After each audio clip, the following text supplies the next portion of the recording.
الحمد لله وكفى، وصلاة وسلاما على عباده الذين اصطفى، لا سيما النبي المصطفى صلى الله عليه وعلى آله وسلم. أما بعد،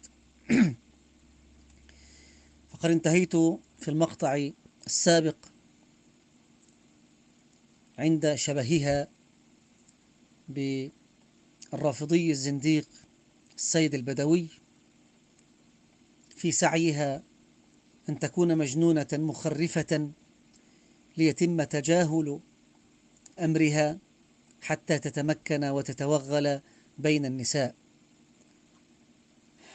فهي تخبر أنها تدرجت مع النساء المريدات في الاصطفاء والاختيار، فليسوا سواء، وأنهن من يحبهن الله فقط دون العالمين رجالا ونساء، فهن من يسمعن رسائل الله إليهن، بل الله ينزل إليهن فقط رسائل خاصة لهن في رمضان، وأنهن من سينصرن هذه الأمة.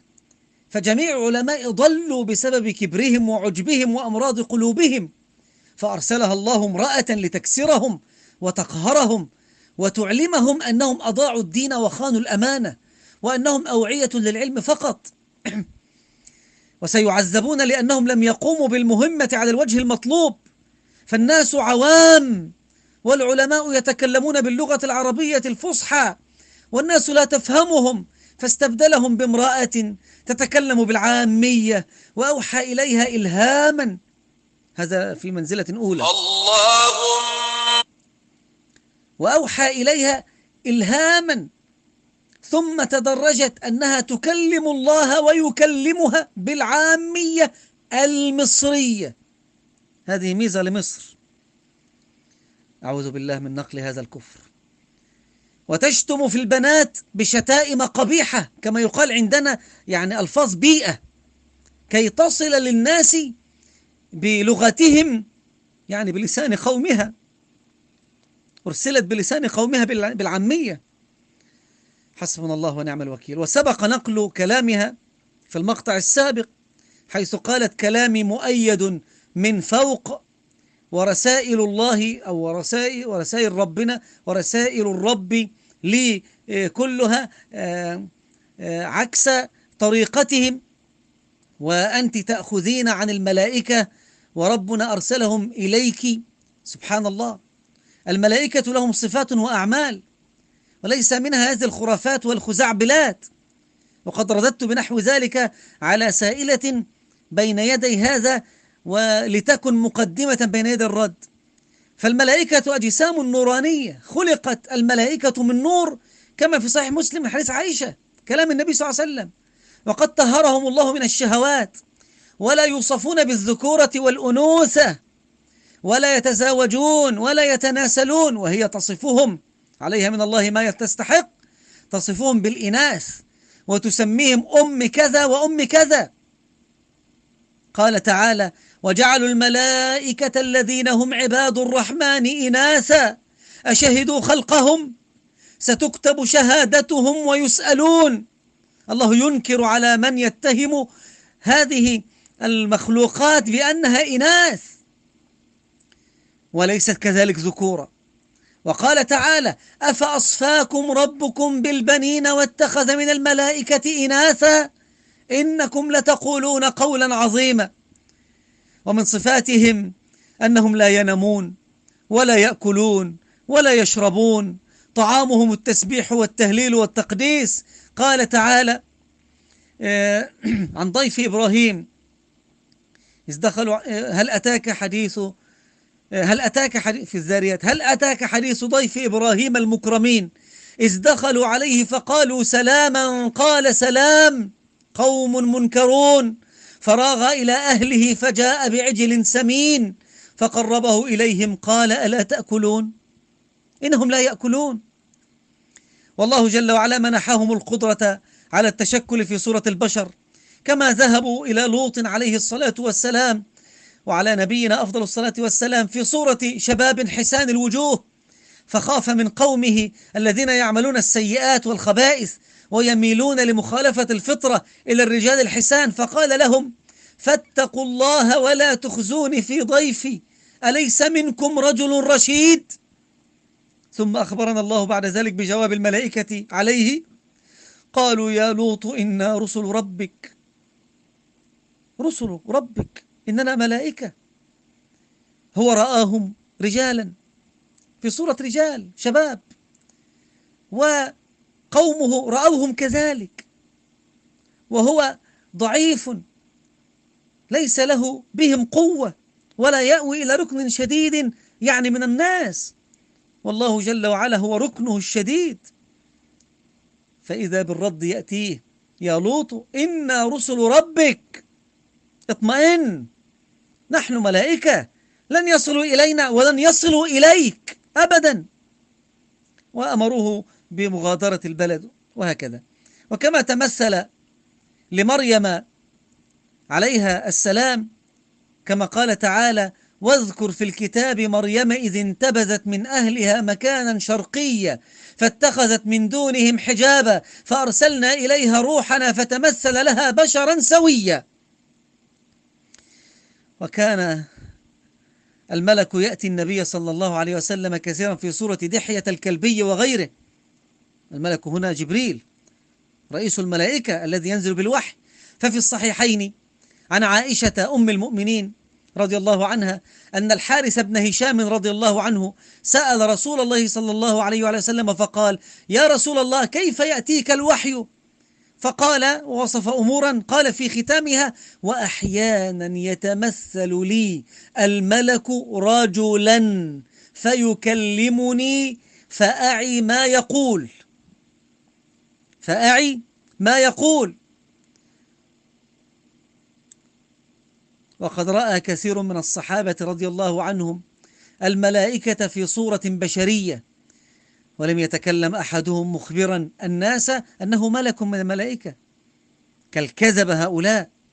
ونحن نعلم أن الله بكت الذين طلبوا أن يرسل إليهم ملك ولا يريدون رجلا بشرا مثلهم. قال تعالى وقالوا لولا أنزل عليه ملك، يعني لولا أنزل عليه ملك حتى نؤمن، لولا أنزل عليه ملك. قال الله ولو أنزلنا ملكا لقضي الأمر ثم لا ينظرون.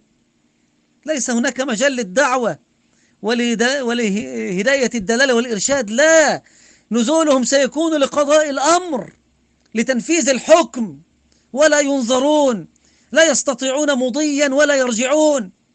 قال تعالى وهو يخبرنا أنه لو أراد أن يجعل النبي ملكا من الملائكة فإنه سيجعله في صورة بشر رجلا. لماذا؟ طبعا اختار الرجل، فالأنبياء رجال ذكور وليسوا من الجن وليسوا من النساء، إنما رجال. طبعا هذه نبية جديدة حديثة. المهم الآية ولو أنزلنا ملكا لقضي الأمر ثم لا ينظرون ولو جعلناه ملكا، ولو جعلناه ملكا لجعلناه رجلا. يعني لو كان في علم الله وفي إرادة الله أن يكون النبي والرسول ملك من الملائكة لجعله الله رجلا من الرجال. قال لجعلناه رجلا وللبسنا عليهم ما يلبسون. إذا كانوا هم ملتبس عليهم الأمر ويرفضون الرجال ويريدون ملائكة، فإن الله سيلبس عليهم الأمر أكثر وأكثر، فيجعل الملك لو أراد فيجعل الملك رجلا. لماذا؟ لتحدث الألفة، أنت تتعامل مع من تبصره، تعرفه، تراه، ترى أخلاقه، ترى طباعه، تعلم خلقه، تعلم منشأه، وتعلم عائلته ونسبه، هكذا. أما من يرى الملائكة فهما جنسان فقط فيما أعلم، ولعل أحدا يتحفني لو هناك ثالث. وردت فيهما النصوص بخلاف الأنبياء المصطفين الأخيار، يعني بخلاف الأنبياء هناك جنسان، من هما؟ إنهما الشياطين والديكة، الشيطان والديك. قال تعالى: وأنا لمسنا السماء فوجدناها ملئت حرسا شديدا وشهبا. يقص علينا أمر الملائكة، أمر الجن، استغفر الله، أمر الجن الذين قالوا وهم يحكون ما حدث لهم ويقصونه: وأنا لمسنا السماء، فوجئنا بشيء جديد فوجدناها ملئت حرسا شديدا وشهبا. ولكن هذا قد يحتمل أنهم رأوا الشهب، لم يروا صفة أو صورة الحراس. هناك آية أخرى في الأنفال أوضح: إني أرى ما لا ترون، من كلام الشيطان نفسه. وإذ زين لهم الشيطان أعمالهم وقال: لا غالب لكم اليوم من الناس وإني جار لكم. اسمع: فلما تراءت الفئتان نكص على عقبيه وقال: إني بريء منكم إني أرى ما لا ترون إني أخاف الله والله شديد العقاب. هذا الصنف الأول الذي يرى الملائكة. أما الديكة ففي الصحيحين من حديث أبي هريرة، وحديث شهير وغالب أطفالنا يحفظونه. قال النبي صلى الله عليه وسلم: إذا سمعتم صياح الديكة فاسألوا الله من فضله فإنها رأت ملكا، وإذا سمعتم نهيق الحمار، وهكذا إلى آخر الحديث، فإنها رأت ملكا. فالديكة ترى الملائكة، أقدرها الله على ذلك، فإذا بها تصيح حينما تراها. فنحن أرشدنا أن نسأل الله جل وعلا من فضله رجاء أن تحمل دعوتنا مباشرة إلى الله عن طريق هؤلاء الملائكة، فتكون أدعى وأرجى لإجابتها إن شاء الله. هذا ذكر موظف ومؤقت بهذا الصوت إذا سمعناه من الديكة. هذه بعض صفات الملائكة. بعض. المجرمة قالت: ورسائل ربنا لي، قالت: وأنت تأخذين عن الملائكة، ما الذي تأخذينه عنهم أيتها الخبيثة؟ تتعرفين على أهل النار وأحوال الناس في القبور، لأن الأمة صارت كلابا أوساخا، هكذا تقول. استغفر الله. صارت كذا كما تهزئين وتتسفهين. قال تعالى: قل لا أملك لنفسي نفعا ولا ضرا إلا ما شاء الله ولو كنت أعلم الغيب لاستكثرت من الخير وما مسني السوء إن أنا إلا نذير وبشير لقوم يؤمنون. ولو كنت أعلم الغيب، وهو لا يعلم إلا ما علم، لا يقول إلا ما قول، لا يتكلم من عند نفسه، إن هو إلا وحي يوحى، صلى الله عليه وعلى آله وسلم. وهذه المجرمة تأتيها رسائل زعمت من ربها ومن ملائكة الملأ الأعلى، وتأخذ: حدثني قلبي عن ربي، حدثني وهمي عن ربي، حدثني منامي عن ربي. أسأل الله جل وعلا أن ينتقم منها وأن يمكن منها. ثم هذا الباب والله خطير. الكلام في الغيب هذا كلام فظيع جدا. الآن حظك اليوم والأبراج، وفي كل سنة هجرية أو سنة ميلادية يأتي بعض المجرمين الخبثاء على الفضائيات ببعض أولئك السحرة والمشعوذين الذين يزعمون أنهم علماء فلك، ويتكلمون عما سيقع في السنة الجديدة، وعما سيحدث إذا تولى الرئيس فلان، وإذا زالت حكومة علان. هذا صار شيئا فظيعا. أعوذ بالله من الشيطان الرجيم. أعوذ بالله من الشيطان الرجيم. قل لا يعلم من في السماوات والأرض الغيب إلا الله وما يشعرون أيان يبعثون. ثم قالت المرأة للرجل المدعو هذا الذي ذكرته في المقطع السابق أو قبل السابق: الأمة بتبنى من جديد، وأي شخص سيساعد في بنائها بالتأييد والمساندة فله عند الله وزن كبير وأجر عظيم. وأنت بمجرد تصديقي في موضوع الملائكة ومساندتي والجلوس معي فهذا نصر للدعوة كبير. اسمع: ولو دورك انتهى إلى هذه القعدة، يعني الجلوس معي، فأنت عملت حاجة كبيرة، عملت شيئا عظيما عند الله. ثم ضحكت هي والحضور وقالت: نفخته، يعني هي تنفخه عند نفسه، تجعل في كلامها إرضاء لغروره وإسعادا لحظ نفسه بأنه مؤثر. ثم استدركت وقالت: وهذا حقيقي بصراحة.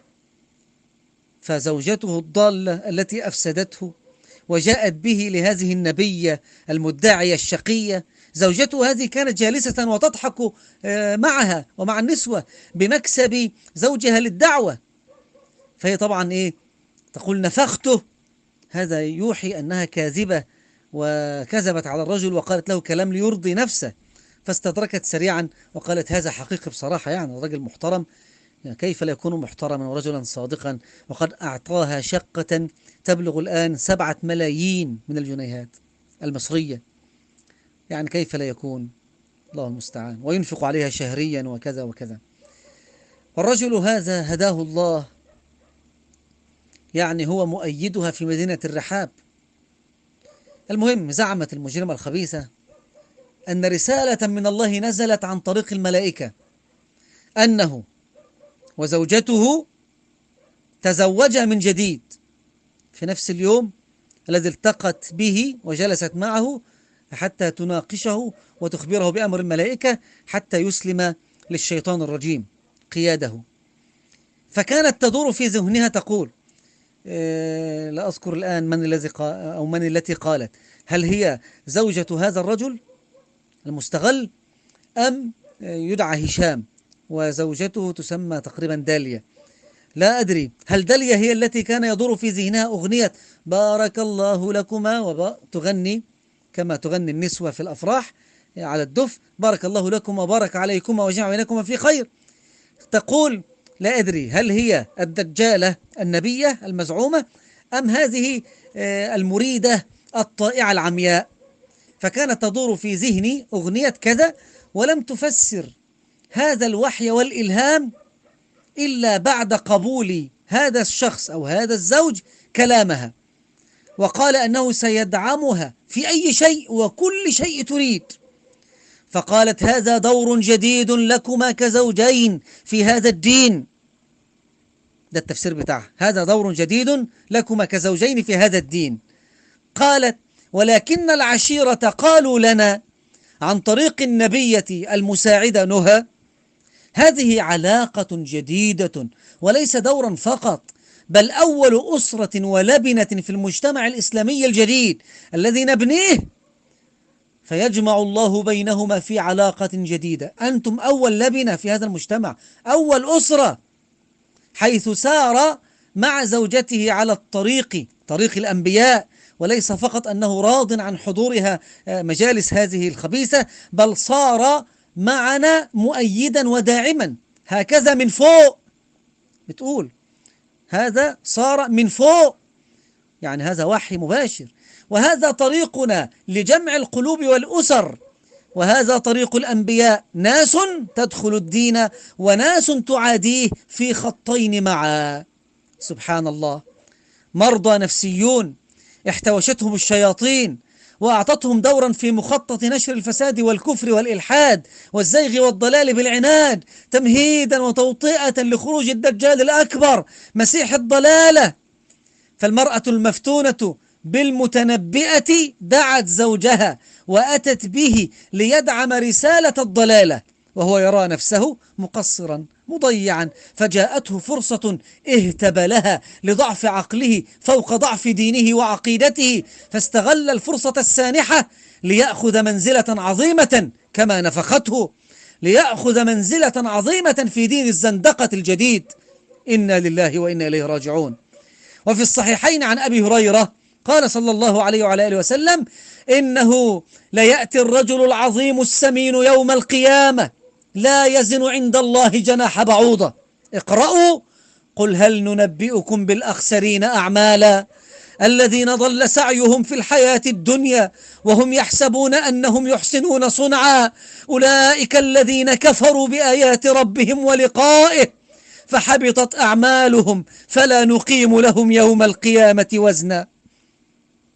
الأخسرون أعمالا الذين ضلوا أو ظنوا أنهم يحسنون صنعا ولكن سعيهم في الضلال وفي الزيغ، بل في الكفر بآيات ربهم ولقائه فحبطت أعمالهم فلا نقيم لهم يوم القيامة وزنا. اللهم سلمنا وارزقنا الإخلاص في القول والعمل. ثم قالت الدجالة: فستجدون من يقول إني ساحرة ومجنونة وكاهنة، فهذا كما قال الكفار للنبي، فهذا طريق الدعوة. أشرت إلى ذلك قبله، تعطيهم تطعيما ومضادا حيويا تحصينيا ضد ما سيقال عنها وعنهن حقا وصدقا. لو أحسن الظن أنها ساحرة ومجنونة وكاهنة فقط، وهي في صوتيات أخرى تدربهن على الرد على من يخالفهن، ولا يعبأن برأي الناس ولا العلماء فيهن. فهذه الفتنة التي أرادها الله في الأرض، التي عست فسادا وملئت ضلالا، وهذا متكرر كثيرا بصوتها وصوت النبي الشيطان الأخرى نهى حمدي، ولعله يتكرر ذكره معي يعني في بعض مواطن، فما سمعته كثير فوق ما اطلعت مباشرة عليه في مجموعاتها السرية على وسائل التواصل، طبعا عن طريق السائلات والتائبات، فلم أكن لأدري ذلك إلا بتيسير الله بهؤلاء اللواتي انقدح في ذهنهن شيء من التساؤل أو توبة أراد الله بها نجاتهن، فلسنا فارغين لأمثالها حتى نتتبع أمرها. ولكني لما رأيت الأمر خطيرا وأن الخطر عظيم والانتشار رهيب مريب، وقال الله: وإذ أخذ الله ميثاق الذين أوتوا الكتاب لتبيننه للناس ولا تكتمونه، فإنها وإن نزلت في أهل الكتاب خاصة فالمعتبر عموم اللفظ لا خصوص السبب، فنأخذ العموم هنا أن الله أخذ الميثاق على الذين أوتوا العلم في أي زمان وأي مكان أن يبينوا للناس الحق الذي علموه ولا يكتموه خوفا من أحد. لا يمنعن يعني رجلا هيبة الناس أن يقول بحق علمه أو سمعه، أن يتكلم به وأن يعلمه وأن يرشد الناس إليه. الشاهد هذا لابد منه، ويعني نداء متكرر: أيتها النسوة انتبهن لما وقعتن فيه، وأيها الآباء إنكم رعاة ومسؤولون عن رعيتكم، انتبهوا لنسائكم وبناتكم وأخواتكم فالأمر خطير، والنساء ضعيفات لا يحسن التصرف والتدبير، وهذه المجرمة تنتشر بين النساء انتشار النار في الهشيم، والله المستعان، وهو غالب على أمره، ولكن أكثر الناس لا يعلمون. ومن الضلال العجيب الذي أستغرب من نسوة يعلمن ويرين هذا بأعينهن وبكل يسر يقولن إنها لا تجد وقتا من كثرة رسائل الملائكة ومن ثقل المسؤولية على عاتقها ومن المعاناة والقهر والجبر والطحن كما تقول، والطحن الذي يعصف بنبيتهن، حيث ذكرت أن الملائكة أخبرتها بترك الصلاة والصيام والقرآن، فالكلام ثقيل. أعوذ بالله، كيف لمسلمة تسمع هذا وتظل تطيع مثل هذه الفاجرة الكاذبة الخاسرة الخبيثة الضالة الكافرة؟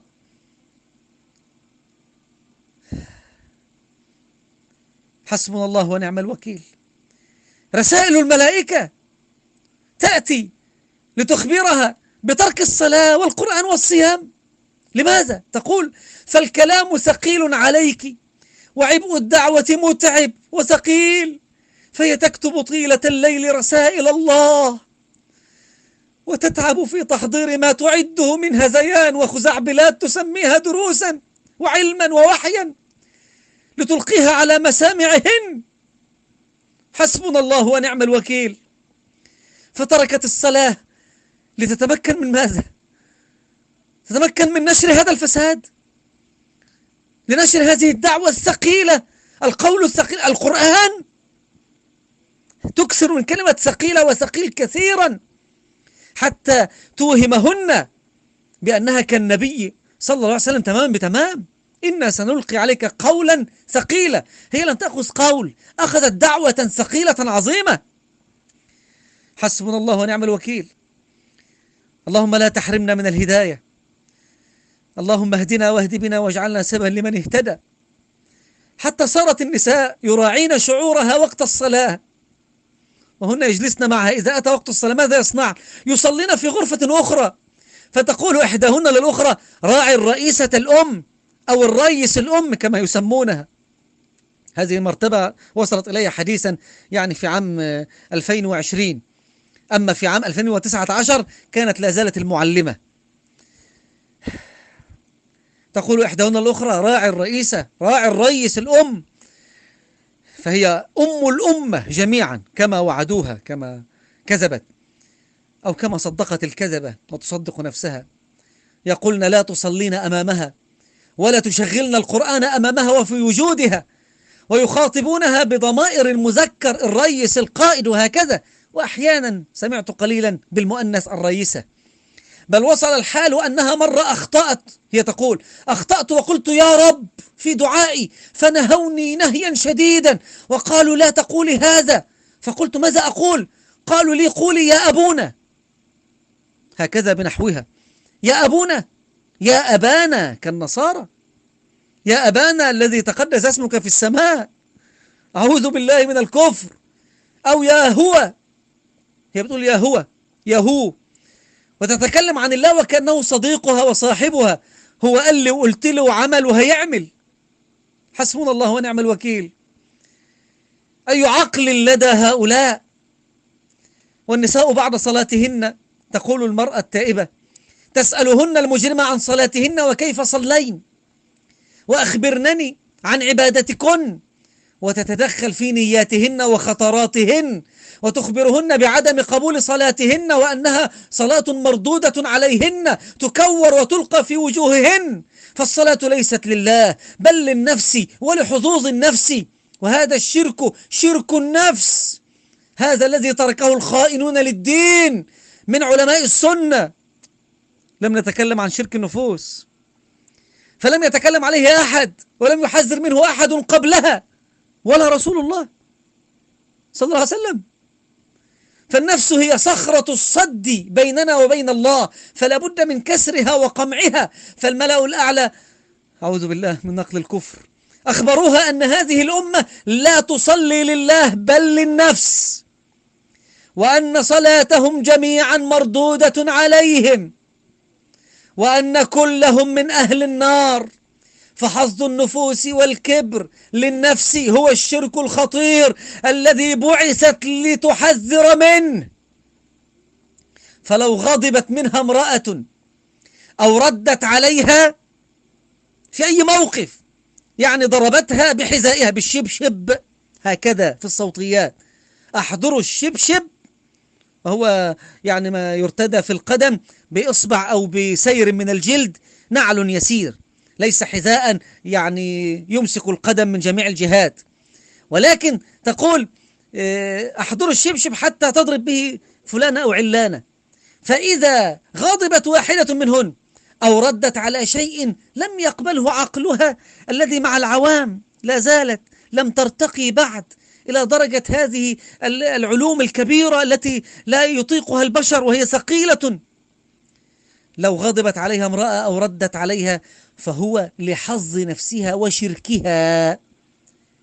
فبنات جسر السويس لما ابتعدنا عنها شيئا ما مع حبهن إلى اليوم، وهذه مصيبة، أن يعودن إليها وترضى عنهن، سلم يا رب سلم، إلى اليوم هن مشركات لحظ نفوسهن، لأن الأبلة، لأن المعلمة، لأن الرئيس الأم، لأن أم الأمة غضبت عليها. حسبنا الله ونعم الوكيل. وبحجة أن الحق ثقيل تهينهن وتسبهن وتصرخ فيهن بسبب فظيع جدا. فهذا الدين متين، والحق فوق نفسك، اقهري نفسك فتمحو شخصيتهن ليكن بين يديها كالميت بين يدي مغسله. فأنتن الآن الصف الأول المقاتل لنشر هذه الدعوة، فلا بد من التحمل والتربية بالخوف والقهر لتتحملن الأمانة. فقدامنا ضرب طويل والأعداء كثر، فهن الآن في دار الأرقم ابن أبي الأرقم، ولكن في مدينة الرحاب وأجوارها، في بقعة صحراوية، منطقة صحراوية بجوار الصحراء الشرقية عندنا في مصر. دار الأرقم ابن أبي الأرقم هذه موطن قيادتها الآن للأمة. لعلي أنا أخرجها الآن لتخرج في صماطين هي والنبية الأخرى ومن وراءهما، ليذهبا لعله إلى ميدان التحرير ليظهرا دينهما ويلبين تلبية حرية المرأة ويفعلن ما شئنا من عري وكفر. سلم يا رب سلم. تتشبه بسيرة النبي في كل شيء، تستدل على خطلها وغرورها وكبرها وخزعبلاتها بسيرة النبي صلى الله عليه وسلم. فالنسوة جاهلات غبيات، نسأل الله أن يهديهن، لا يفهمن ولا يعين مكرها بهن، فيقولن إنها تتكلم بالآية والحديث، وما سمعت لها آية والله ولا آية قرأتها صوابا، والأحاديث يعني لأنها قصص تحكيها كذا بالمعنى فلا بأس، ولكن ليس هذا يعني هو ما يعني يرد به عليها. فالذي ذكرت أخطر وأخطر وأعمق، فبدعها اليسيرة التي في كتابها أو كتيبها ذي 30 و100 صفحة الذي يعني فيه بدع كثيرة، ولكن لا ترقى على فجرها وضلالها، لا ترقى لهذا الكفر الذي أنقله على مسامعكن وعلى مسامع رجالكن وعلى مسامع رجال الأمة، الذين قد يفاجأ أحدهم إن بحث في هواتف ابنته أو زوجته أو أخته أو أرحامه من النساء، لعله يجد ولو في المملكة العربية السعودية ولو في الكويت ولو في أي بلد مسلم أن هذه الخبيثة تدرسهن هذا الكفر، لأنها سمعتها تقول أن الملائكة في الملأ الأعلى وعدتها أن الله سينصر بها الدين وسيسلم على أيديها نسوة كافرات وسيصل أمر دعوتها إلى بلاد الخليج وكذا وكذا. فانتبهنا وانتبهوا أيها المؤمنون لعلكم ترحمون وتنجون من هذا الفساد. فأنتن في الصف الأول، وأنتن في دار الأرقم ابن أبي الأرقم، وتتعلمن بالقهر والشدة والخوف، فأنتن جند الله، أنتن المؤمنات الموحدات فقط في هذا العالم الممتلئ بالكفر والردة والفسوق والعصيان، وتستغل ضعفهن وتقول لهن أنا أعرفكن أكثر منكن. قالت لإحداهن هكذا: أنا أعرفك أكثر من معرفتك لنفسك، تعلم الغيب، والملأ الأعلى والعشيرة نزلوا علي وقالوا عنك كذا وكذا. وتستغل وقت المناسبات الحزينة لهن والمصائب وتسيطر على حياتهن حتى أفشلت زيجاتهن، مع أنها تزعم أن دعوتها لإصلاح البيوت وبناء لبنة المجتمع المسلم المفقود تمهيدا للخلافة وتوطئة للمهدي. ولا أدري كيف سيكون وزن المهدي أمامها، فهي أعلى منه مرتبة. المهدي رجل عادي، أما هي فنبية، لعلها تكون رفيقة المسيح عليه الصلاة والسلام. استغفر الله وأتوب إليه. وقالت إنهم أخبروها أنها ستعيش 4 أو 86 سنة، أخبروها أنها ستعيش 4 أو 86 سنة، وما تدري نفس ماذا تكسب غدا، وما تدري نفس بأي أرض تموت، ما يعلم أحد متى يموت، أعلمها متى تموت. والشك هذا يعني ليس مني والحمد لله، لأني سجلت ما سمعت في كل هذه الصوتيات والمكالمات. 4 أو 86 سنة تعيش هذه الفاجرة. الشك بسبب روايتين عن الحدث نفسه، والروايتان إحداهما يعني واحدة متشككة في أمرها والأخرى تائبة من اتباعها، فلم أستطع يعني لجهلي الترجيح بين هذا التخريف القبيح والله المستعان. زعموا لها أنها ستعيش 84 سنة، منها 20 سنة أمروها فيها بالصبر على ترك الصلاة والصوم والقرآن وغيرهم، وأنها غير مكلفة بالمسؤوليات في هذه المدة، وأن الملك الذي على الشمال لم يعد يكتب عليها السيئات بالأمر المباشر من الله. إنا لله وإنا إليه راجعون. حسبنا الله ونعم الوكيل. اللهم لا تفتنا في ديننا ولا تزغ قلوبنا بعد إذ هديتنا. وقالوا لها إنها في ختام مهمتها وتجوز مهمتها، ولكن مهمة أوقع وأفصح، أنها في ختام مهمتها سينزل جبريل نفسه ويجلس معها مكافأة وشكرا لها على جهودها. الآن فهمت، لن تجلس مع المسيح، لا، إنها ستنتظر أن يأتي جبريل نفسه ليجلس معها ويكافئها ويشكرها، ولعله يصطحبها من يدها هكذا إلى السماء. حسبنا الله ونعم الوكيل.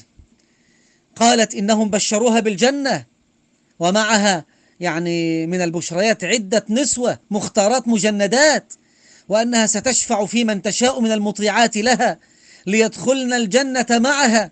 مع أن بعض النسوة أخبرتني أنها كانت تراها قبل أن يوحى إليها بالرسائل من الله، كانت تدخل الخلاء دورة المياه أولا، ثم تخرج بعدها، ثم بعدها بقليل تقرأ رسائلها من الله التي جاءتها من الله، شياطينها على الحقيقة. وأنها أحيانا يظهرون لها ويذكرون أسماءهن، فالملائكة منهم من اسمها أم كذا. أنا قلت يظهرون لها بعدا عن أن أستخدم يعني صفة الأنوثة، وإن جازت في النحو واللغة، ولكن حدث عندي يعني لخبطة بين الذكر والأنثى بسبب فعلها وكلامها. وأنهم أحيانا يظهرون لها عن الملائكة ويذكرون أسماءهن لأنهن إناث عندها، بأن اسمها أم كذا، أم فلانة وأم علانة، فالملائكة إناث ولهن أولاد، وهذا في صوتية مختلفة عما مضى ذكره، لأنها تكرر ذلك القبح في أكثر من موطن. وإذا ردت عليها مجترئة أو متجرئة قالت، يعني بتستغرب، نساء إناث عندها بعض شيء، بعض عقل لسه. ردت مباشرة وقالت هم بيتعاملوا معانا شوية شوية برفق ورحمة، عدت خالص بلا إنكار. يعني كان هذا الجواب التافه الحقير إجابة مقنعة لمن سمعت. يعني أم كذا ملائكة من النساء قالت بيتعاملوا معنا شوية شوية برفق ورحمة، خلص الموضوع. حسبنا الله ونعم الوكيل. وتقول مرة أخرى أنا زرجنت مع الملائكة النهاردة، زرجنت يعني غضبت عليهم، فيخافون من غضبها ويذهبون إلى المساعدة نهى حتى تهدأ هي، يعني عادي بين النبيتين. وتقول إنهم بالألوف، وأحس وأشعر بهم حولي في الغرفة وفي الدولاب وفي الأدراج وفي كل مكان، وهم من يعطونني الهيبة عند من يتكلم معي، فهم يؤيدونني. حسبنا الله ونعم الوكيل. إنها لتقول قولا عظيما، ومع ذلك فالنسوة هداهن الله لا يؤثر فيهن ذلك، كأنهن ممسوسات من قبل هذه المخلوقات الشيطانية الحاضرة والحالة بينهن وعليهن وفيهن. هذا عذرهن عندي. وتبرر لهن الرعب والخضوع والخوف الرهيب بين يديها، بحيث إن اللبقة منهن لا تستطيع أن تنطق أمامها بإنكار، وإن أرادت أن تتكلم تضطرب وتتوتر، لأنه من الهيبة التي تغشاها بسبب الملائكة المزعومة، فيزددن بها فتنة. ولزيادة الحبكة الدرامية كما يقال، تقول لهن لا تقعن معي في شرك المحبة حتى لا تهلكن مع الهالكين من المعارضين المعترضين، يعني حتى تغلق الباب عليهن أن يفقن. هي تحذر من الشرك وكذلك تحذر من التكذيب، فقفوا معي في الوسط، لا تكذبوني ولا تقدسوني، مع أنها تفعل جميع الأفعال التي تجعلهم يقدسونها كما سأذكر الآن. لكن قبل أن أنسى، هذه الدجالة الخبيثة الآن في 54 من عمرها، فالزمن طويل جدا بعد 20 سنة من الكفر. يعني أظن من سنة 2019 بدأت لها 20 سنة التي لم تصلي ولن تقرأ فيها قرآنا ولا شيئا، يعني إن عاشت، فإنها بعد 20 سنة سيدعونها في العشر سنوات أو ال12 سنة المتبقي في العشر سنوات، أو السنتي عشرة سنة المتبقية وبعدها ينزل جبريل ليجالسها قبل هلاكها كما سبق، وتتم مهمتها حين ذلك. الشاهد أنه بقي القليل لها كما تزعم في مرحلة الدعوة السرية وإصلاح القلوب والبيوت لبناء المجتمع الإسلامي على الدين الجديد الغريب. والله تقول هكذا: على الدين الجديد الغريب عما عهده الناس بما من الله به عليها من علم لا يشبهه علم. والعجيب أنها مع زعم إصلاح البيوت فإن 90% ممن يتبعنها قد طلقن بسبب سماع نصائحها الإصلاحية، فهي نبية المطلقات، لأنها ما فتح لها طريق دعوتها إلا بعد أن طلقها زوجها، ففتح لها السبيل وفتح لها الطريق حتى تصير إلى هذه المنزلة الشقية. بل منهن من تزوجت 3 مرات وطلقت، بل 4 مرات كذلك على ما أذكر. ومن لم تطلق بعد فهي تعد زوجها ليدخل الدين الجديد، وإنا لله وإنا إليه راجعون. سبحان الله. قال الإمام المجدد محمد بن عبد الوهاب فيما يحفظه طلاب العلم الصغار في 3 الأصول وأدلتها، وهو يتحدث عن معرفة النبي صلى الله عليه وسلم كأصل ثالث، يقول: بعثه الله في الناس كافة وافترض طاعته على جميع الثقلين الجن والإنس، وكمل الله به الدين، والدليل قوله تعالى: اليوم أكملت لكم دينكم وأتممت عليكم نعمتي ورضيت لكم الإسلام دينا. وكمل الله به الدين، لم يتوفى صلى الله عليه وسلم حتى أكمل الله به الدين وبلغ البلاغ المبين. اليوم أكملت لكم دينكم، هذا الإكمال أكبر نعم الله على هذه الأمة، حيث أكمل لها دينها ورضيه لها وأمتن عليهم بهذه النعمة، فلا يحتاجون إلى دين سواه ولا إلى نبي غير نبيهم صلوات الله وسلامه عليه. قال تعالى: وتمت كلمة ربك صدقا وعدلا، صدقا في الأخبار وعدلا في الأوامر والنواهي، فالله أكمل لنا الدين من جميع وجوهه، والكامل لا يزاد فيه ولا ينقص منه ولا يبدل. قال تعالى: لا مبدل لكلماته في نفس الموضع في سورة الأنعام. فتمت كلمة الله جل وعلا صدقا وعدلا ولا مبدل لكلماته سبحانه وتقدس. حسبنا الله ونعم الوكيل. فمن ادعى أنه يحتاج إلى زيادة فقد كذب وافترى ورد مدلول هذه الآية: اليوم أكملت لكم دينكم، ومدلول قوله صلى الله عليه وسلم في خطبة الحاجة الشهير والذي مثله ما أخرجه أبو داود من طريق أحمد ابن حنبل رحمة الله عليه وصححه الألباني عن العرباض بن سارية، قال في آخر الحديث النبي صلى الله عليه وسلم قال: فعليكم بسنتي وسنة الخلفاء المهديين الراشدين، تمسكوا بها وعضوا عليها بالنواجذ، وإياكم ومحدثات الأمور، فإن كل محدثة بدعة وكل بدعة ضلالة. فلا شيء يزاد في هذا الدين، الدين كامل محفوظ، أكملت عليكم نعمتي، فمن تمت عليه النعمة فقد أفلح وأنجح. ورضيت لكم الإسلام دينا، يعني فرضوه لأنفسكم أنتم، فإن الدين الذي أحبه الله ورضيه هو دين الإسلام، وبعث به أفضل رسله وأنزل به أشرف كتبه سبحانه وتقدس. فهذا الموطن الذي هو موطن النعمة، كما في الصحيحين من حديث طارق بن شهاب رضي الله عنه وأرضاه قال رجل من اليهود لعمر رضي الله عنه وأرضاه: يا أمير المؤمنين، لو أن علينا نزلت هذه الآية اليوم أكملت لكم دينكم وأتممت عليكم نعمتي ورضيت لكم الإسلام دينا. وفي رواية ذكر آية عندكم نزلت عليكم لو علينا نزلت لاتخذنا ذلك اليوم عيدا. قال عمر: فأنا أعلم الآية، وذكرها هو له. فهنا في هذا اللفظ سأل عن الآية، قال: لو أن علينا نزلت لاتخذنا ذلك اليوم عيدا. فقال عمر رضي الله عنه وأرضاه: إني لأعلم أي يوم نزلت هذه الآية. نزلت يوم عرفة في يوم جمعة في عيدي المسلمين، يوم عرفة بين يدي الحج الأكبر، بين يدي عيد الأضحى، ويوم الجمعة عيد أسبوعي يتكرر ويعاد إليه بكل خير في كل أسبوع.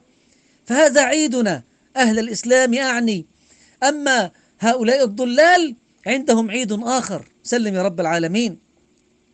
أما مراحل دعوتها كما أخبرها الملأ الأعلى كما زعمت وكذبت، فالمرحلة الأولى الدعوة والتربية، وهذه ظلت عليها مدة طويلة تفسر القرآن بهواها وجهلها تهيئة وإعدادا للمرحلة الثانية، فالبدعة بريد الكفر. فالمرحلة الثانية ما هي؟ قالت: هي حدف الطوب، يعني إلقاء الحجارة على الناس، يعني الابتلاء من الجهل الذين لا يصدقونها، ومن حرب أهل السنة إذا فطنوا لدعوتها، إذا فطنوا، وتأمرهن أن اقتدوا بالأنبياء في مواجهة كفر وسخرية وحرب الأعداء، واثبتوا ولا تعيروهم انتباها فهم كفار وفاسدون وأصحاب أمراض وأغراض. هذا الذي تدرب عليه النسوة ليقاتلن في سبيل الشيطان الأكبر، الدجال الأكبر، في سبيل الدجال الأكبر. أما المرحلة الأخيرة التمكين في الأرض والنصر على كل الأعداء. قالوا لها، طبعا فهمنا، قالوا لها وهو ومن فوق، قالوا لها: ستكون معك الحماية التي تلقي الرعب في قلوب من يواجهك، وستكون زلزلة رهيبة في الأرض، ومنصة عالية توضع لك في الأرض، وما لا عين رأت ولا أذن سمعت ولا خطر على قلب بشر، وشنة ورنة في الأرض، تعني أنها عظمة وتقدير لها ونحو ذلك من الناس لها، شنة ورنة.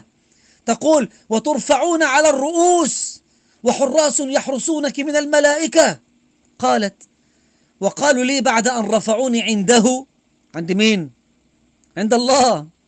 وقالوا لي بعد أن رفعوني عنده فوق كأننا في بلكونة، شرفة في بيت. حسبنا الله ونعم الوكيل. بعد أن رفعوني عنده فوق كأننا في شرفة، وهو كبير في السن، أعوذ بالله من الكفر والشرك، وهو كبير في السن، وأنا ونهى كطفلتين صغيرتين بجواره، وبيفرجنا على الدنيا كلها، يعرض عليهن، يشاهدن الدنيا كلها وما يحدث فيها. تقول: من فوق كأنه أبونا بجوارنا. ثم تطور الحال، فكانوا قديما يسمونها المعلمة، والآن يسمونها الأم والريس. الأم بالمذكر وبالمؤنث، والمساعدة لها تسمى الأخت المعلمة، والله يسمونه الأب، الآب. فلعل الثلاث اكتمل، الآب والابن والروح القدس. حسبنا الله ونعم الوكيل، حسبنا الله ونعم الوكيل. حتى صار أبونا هذا في لفظها اسما له سبحانه وتقدس عن كفرها، مع هو ومن فوق تعالى الله عن كفرهن علوا كبيرا. وهي تتكلم بدهاء عظيم ومكر كبار كي لا تمسك عليها امرأة أنها يوحى إليها أو أنها نبية من الأنبياء أو من النبيات، بل تعطيهم ما يشبع هذا المعنى في نفوسهن، وتؤكد عليه بلا صراحة حتى الآن فيما أعلم.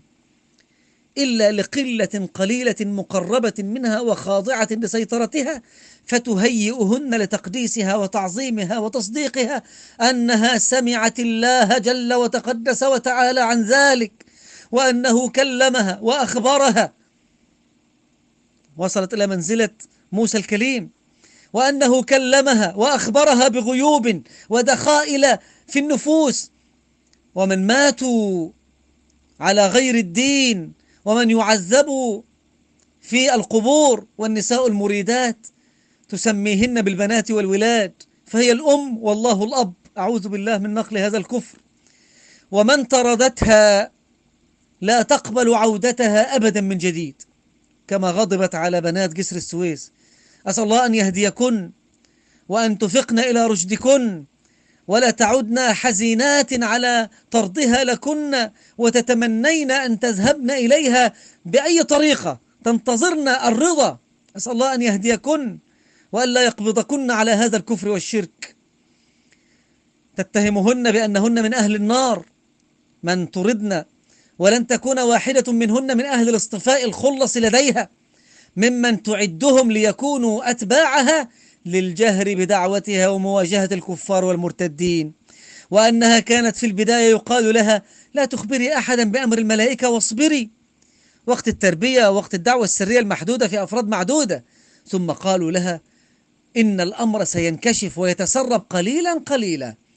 ولأنها تظهر أنها من أهل السنة، فلن ينتبه لها مشايخ السنة فترة تسمح بالانتشار، وسيحاربك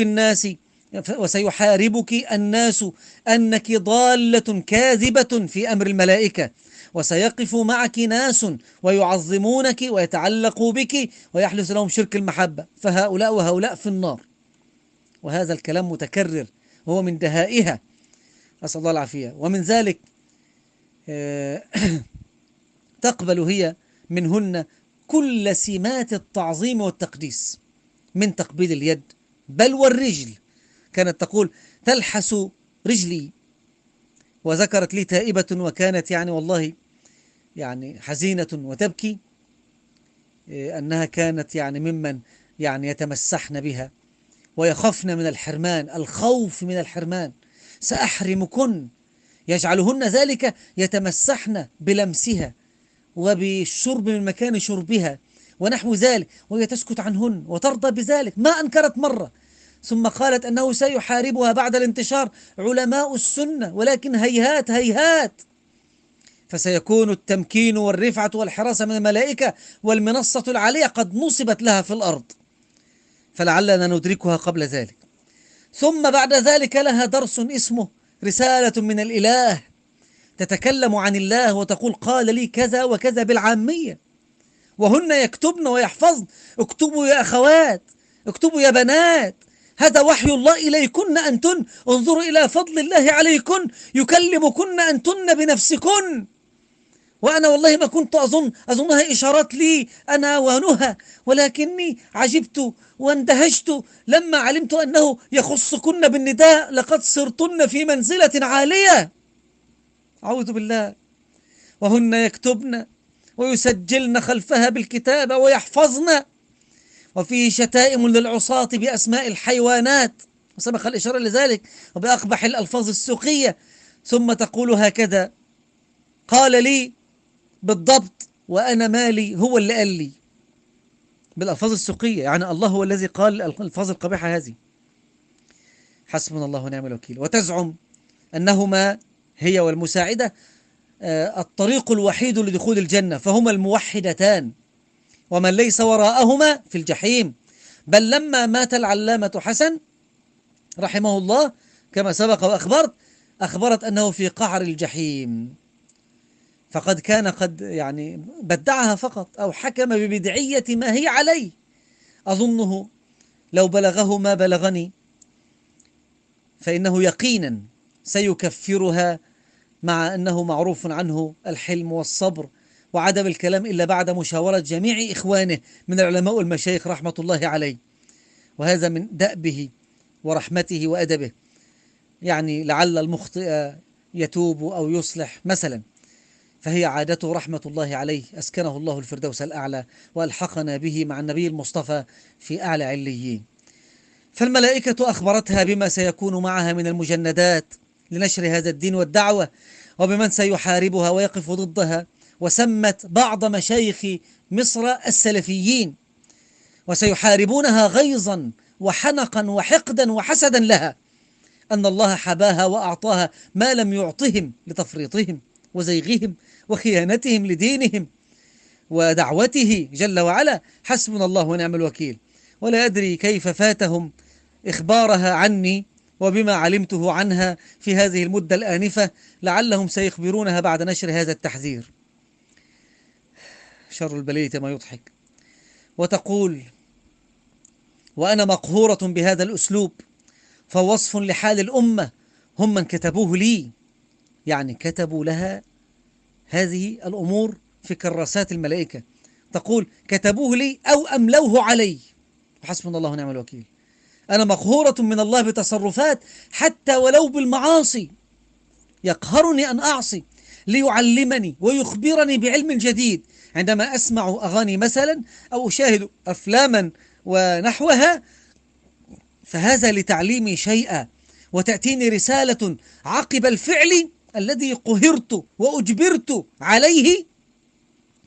ثم تقول: فأنا لست من الصوفية، فالصوفية يحبون أنهم أولياء وكذا وكذا، أما أنا فمقهورة مجبرة غصب عني، وهذا الوحي والإلهام أتاني فجأة من الله، ومهد لي وأخبرني أن أهل الأرض كلهم فساق وكفار، وأنه تعالى عن كذبها علوا كبيرا أخبرها أنهما الموحدتان فقط في هذه الدنيا على ظهر البسيطة، هي ومساعدتها الفاجرة، والله غاضب على الأمة، وأنه يحل في وجهها إذا غضبت، فغضبها دليل على غضبه. وذكر الدليل من الأدلة، أتدرون ما هو؟ تستدل على غضب الله أنه منذ 3 سنوات، وذكر ذلك في عام 19 و2000، أنه منذ 3 سنوات لا توجد ليلة قدر في رمضان حرمها الله أهل الأرض لأنهم أوساخ لا يستحقون، استغفر الله. ولم يقبل الله حجا من أحد هذه السنوات، وعلماء الأمة جميعا ضلال ما بين كافر وفاسق. وفي نهاية كل رمضان تخبرهن أن فلانة ارتقت هذا العام وقبلها الله، وأنزل فيها رسالة، وتقرأ عليهن الرسالة وتشرح ما فيها للنساء، فالفرحة والسعادة تنتابهن، ومن لم يأتي اسمها من المقبولات تعيش رعبا وخوفا رهيبا.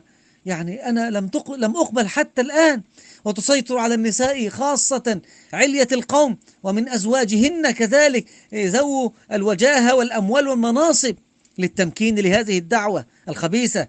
أما الفقيرات من شبرا ونحوها فهن كطبقة العبيد. وسمعت يعني من شدة خوفهن، هذا نسيته منذ قليل، بدأت فيه ونسيته سبحان الله. وسمعت من شدة خوفهن ورعبهن الشيء العجيب، يعني بسبب الخوف والرعب والشك والخطرات والوساوس في الأعمال وفي الأقوال وتشريح التصرفات بطريقة عميقة مدققة في النفس جعلتهن مخبولات أو مجنونات. بل واحدة منهن تائبة قالت تسب نفسها بصفة بعض الحيوانات، يعني لن أذكر ما قالت، وهي تبكي نادمة ومندهشة من نفسها كيف كانت تقعد عند رجليها وتقبلها وتتبرك بها، وكيف كانت منساقة لهذه الشيطانة وتتكلم وهي منطلقة اللسان بعيدا عنها، أما أمامها أو قدامها فلا تستطيع الكلام، بل لا تجرؤ على الرد عليها. فإن صرخت وغضبت هذه النبية الشقية، إن صرخت وغضبت خافت على نفسها الهلاك من النار أو في النار، فالله غاضب الآن. وإن رمت عليها حذاءها أو سبتها وشتمتها خافت وفزعت من الطرد والحرمان من حضور مجالسها النورانية الإلهية في وجود العشيرة والملأ الأعلى، وتلبس عليهن بأنها من أهل السنة، وأنها ضد الأحزاب والخروج ونحو ذلك، كي تسيطر عليهن بأنها على الحق، وتتكلم بالقرآن والسنة، وتخلط ما يمجدها عندهن ويمجدهن ويمجدهن عند أنفسهن، وتحذر أتباعها من الذهاب لطلب العلم عند المشايخ وتغضب عليهم لذلك، وتقول غضبي هو غضب الرب ورضاي رضا الرب، أعوذ بالله. وتحرم من الأتباع من تشاء، الحرمان كحرمان النصارى من صك الغفران، وتحرم من الأتباع من تشاء ممن لا يطيعها أو يرد عليها أو يقاطعها فتطردها وتقول هذا من فوق، أتاني من فوق.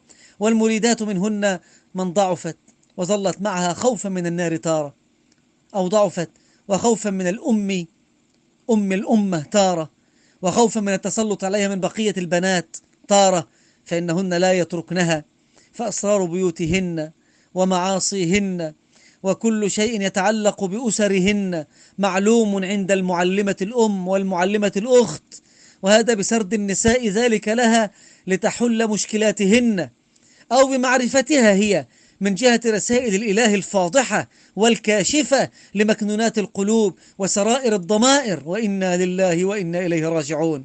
فهما النبيتان المنتظر منهما أن يخرج في أي لحظة، فيما أظن ببيان من رب العالمين أننا نبيتان مهديتان لنكمل الدين الذي ضيعه علماء المسلمين، ونحن فتنة لكم ولتعلمن نبأه بعد حين.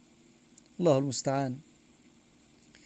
والليل الأضخم والذئب الأدلم والجزع الأزلم ما انتهكت أسيد من محرم أو من محرم، والليل الدامس والذئب الهامس ما قطعت أسد من رطب ولا يابس. يا ضفدع بنت الضفدعين، يا ضفدع بنت الضفدعين، نقي كم تنقين أو كما تنقين، لا الماء تكدرين ولا الشارب تمنعين، رأسك في الماء وذنبك في الطين. الفيل ما الفيل وما أدراك ما الفيل، له زلوم طويل وذنب وسيل. أسمعتم ما مضى؟ هذا بعض هذيان مسيلمة الكذاب الذي تزوج أول نبية مدعية للنبوة سجاح التغلبية. فمنذ وقوع هذا البلاء لم نقرأ ولم نرى ولم نسمع عن مثل هذا الضلال. إنا لله وإنا إليه راجعون، وحسبنا الله ونعم الوكيل. فهذه نصيحتي ووصيتي وتحذيري وتذكيري ببيان هذه المجرمة المدعية للنبوة، هي والخبيثة الثانية ماجدة جمال ونهى حمدي، شيطانتي مدينة الرحاب والقاهرة الجديدة. ونسأل الله جل وعلا أن يمكن من قمعها، وأن يوصل صوتنا إلى من يستطيع القبض عليها أو مواجهتها عند القضاء وعند الأدلة كاملة بصوتها. أسأل الله جل وعلا أن يظهر الحق وأن يقمع الباطل وأهله. اللهم اهدنا واهد بنا واجعلنا سببا لمن اهتدى. اللهم لا تفتنا في ديننا ولا تجعلنا فتنة للناس. ربنا تب علينا لنتوب، واغفر لنا واستر علينا الذنوب والعيوب، وفرج الكروب، واهد نساءنا وشبابنا وفتياتنا، ونجنا يا ربنا مما نخاف ونحذر. أنت حسبنا ونعم الوكيل، وبالإجابة والنعم كفيل جدير. سلم يا رب العالمين، سلم يا أكرم الأكرمين، والحمد لله رب العالمين. وصلى اللهم وسلم على عبدك ورسولك محمد صلى الله عليه وعلى آله وسلم.